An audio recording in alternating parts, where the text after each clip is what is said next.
Okay, Mr. B, today I'm going to be asking you some questions about the use of technology with the PEAMS system. Can you first tell us what that stands for and what PEAMS is? PEAMS is the Public Education Information Management System that the state uses, and it's pretty much a big record base to hold all kinds of academic records, demographic records, as far as personal, financial, organizational information, and you can run all kinds of reports from it. Oh wow, okay, so does that kind of feed into our SMS system that we use to take SMS kind of collects all our data, and from that we can run reports for PEAMS. Oh, okay. And Ms. Rogers does that. She is our PEAMS coordinator. Oh, so she submits all the data that we collect on students to the state? If they ask for what certain data that they ask for, she is in charge of sending that over to them. Okay, and what's your role with that? The district asks us at the end of the year, we have to run various PEAMS reports, such as how many teachers that we have that were not certified, and if we did have them all certified, that we have leave of absences, or we have long-term subs. That's information that PEAMS needs, the state needs, and we run in PEAMS, and that's information that I generate and send that over to them. That's one example. Okay, so they ask you for specific things so you know just what to look for and send back to them? Yes. Okay. And then what does the state use that data for? Some of it the state uses is funding, like for your CTE, the number of special ed students that you have, the percentage of special ed students versus your populations. Some of it's funding. Some of it is data that the national government, as far as the Department of Education wants to have, things like that, as far as number of at-risk kids, economically disadvantaged kids. A lot of it's tied to funding.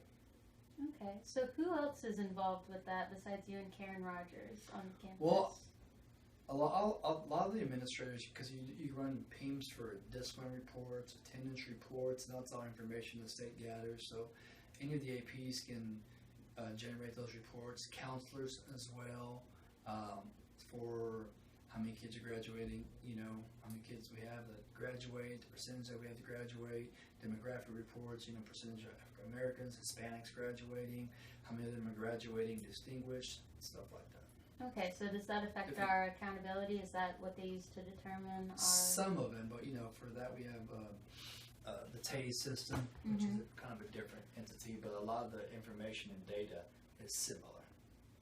Okay. So tell me again, besides you and Karen Rogers, what do the other people involved use it for? The APs can use it to generate discipline reports.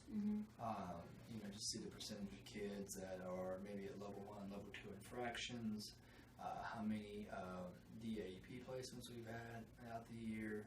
The counselors run, like I said, graduation requirements or minimum or recommended plans, of things of that nature. Of course, Ms. Rogers runs whatever reports they want. Who else can? And pretty much all the administrators and counselors can run PEAMS reports. Okay, so you can kind of use that data to get a snapshot of where you're at in terms of discipline or graduation or whatever you're looking for. You can. I mean, like I said, that's information the state requires for PEAMS. Like they have like a big, huge database, but we can generate pretty much almost any report that you can imagine. So how are you trained to use that? We get trained on our individual system, SMS, as we come into the system. We have various trainings, and they vary, depending on your position, whether you're an administrator, whether you're a teacher, whether you're a counselor. The training's going to be a little bit different. So the district trains us on how to use. So, what do they train administrators on specifically? That, say, a teacher wouldn't have to know about? Like I said, various discipline reports, things of that nature. Discipline reports, accountability reports. Teachers don't really have to worry about how many dropouts, or the number of ELLs, or the percentage of special ed kids, or how many CTM kids we have versus, SF kids, or just co-teach kids, things of that nature. Okay. Has it always been SMS that we use here? As long as I've been here, it's been SMS, and next school year, it's transitioning to eSchool Plus. Oh, okay. Have you seen anything about that system yet? Yeah, the curriculum principals had a training, or not really a training, just had a meeting about it in early February. Mm-hmm. The counselors have already started getting training, as well as the registrar. And then the curriculum principals have a training March 22nd and March 23rd for 2 days. Okay, and so and then the APs will be trained in the summer. Do you know why we're switching over to that program? Something about Pearson. They're no longer supporting SMS, Mm-hmm. so that's a district level question, though. Okay. So do you feel confident in your ability to effectively use the technology in regards to Teams and SMS? Yeah, I feel confident in running reports from SMS. I mean, there's all kinds of reports I can show you. You want to see the reports we can run? Mm-hmm. I'll show you real quick. Log on. I mean, you can run almost every report imaginable.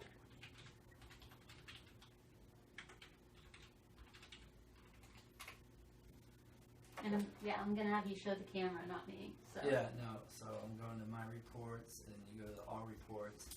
So you can run attendance reports, demographic, income survey summary, personal information verification, student demographic without the social security number and driver's license, enrollment reports, grading reports. Okay, you can do secondary grade distributions. You can do progress reports, report cards, which we do, every 3 weeks. Honor roll, merit roll. You can run the elementary report. You can do historical reports, ELC retest notification letter. You can do labels off of this. You can do locker reports for lockers, the assignment. You can do miscellaneous contact logs, how many teachers have contacted the logs. You can do scheduling reports. When I run master schedule in the summer, I can run a report of kids who have conflicting schedules. Maybe they have 2 fourth periods, and I can run a matrix of kids that are not scheduled for every single class. And this is all from SMS. Special populations, your GT PEMS funding report, discipline reports, all kinds of student lists. It goes on and on. Transportation. So we can run hundreds of reports. So, is there personnel available to provide support if you need it, if the system crashes or? Yeah, on campus you have Kelly Smith, who's our tech liaison. If you're having issues with your computer or if you need a tutorial for some reason. But the district also has student services, which is a team of I think like 10 to 12 people who it's their job to support the districts and the campuses. And if you need questions for reports or master schedule, or they run PEMS reports like ELL. If we schedule an ELL class and he's in the wrong class, it's going to come back as a PEMS hit. Or if we suspend a special ed kid for more than 10 days, it's going to take a PEMS hit. So, or if we suspend a kid that's more than 3 days or 4 days, you're going to take a PEMS hit. And those reports are generated on Certify every night. Okay. So we know we have to go in there and clean it up. Right. Okay, well thank you so much for doing this interview. You're welcome.